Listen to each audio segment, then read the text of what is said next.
trending ngayon sa social media yung sinasabi nila na si Senator Bato daw ay lumambot na.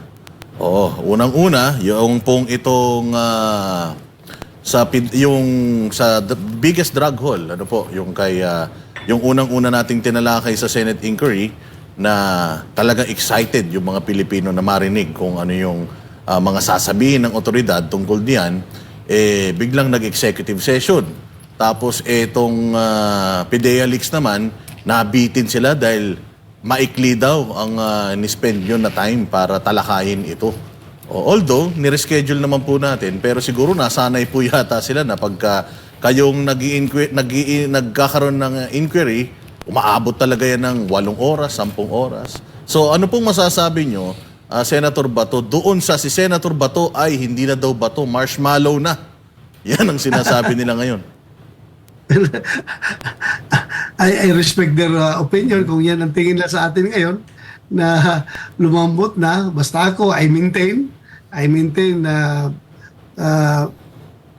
kung merong dapat imbestigahan ay imbestigahan po natin. Hindi po tayo nagpapadala sa... Ang hirap kasi, let's be frank about it. Some of these people who are criticizing us, they are all out for blood. They're asking for blood. Gusto nila kaagad na pag-hearing natin, bitayin kaagad natin si Pangulong Marcos na hindi man yan ang aking inquiry. Ang inquiry ko is PDEA-leaks, yung leakage. Hindi man ako korte na makapag-condemn beyond reasonable doubt na talagang drug user yung ating Pangulo.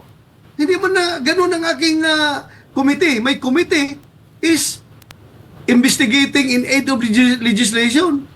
Hindi po to investigation in aid of condemnation or persecution. Senator, kung in the course of my investigation, meron tayong ma-uncover na mga katotohanan dyan na kung ano-ano man, then so be it. Hindi ko po isusuppress yan. Kung may lalabas na kung ano-anong katotohanan dyan.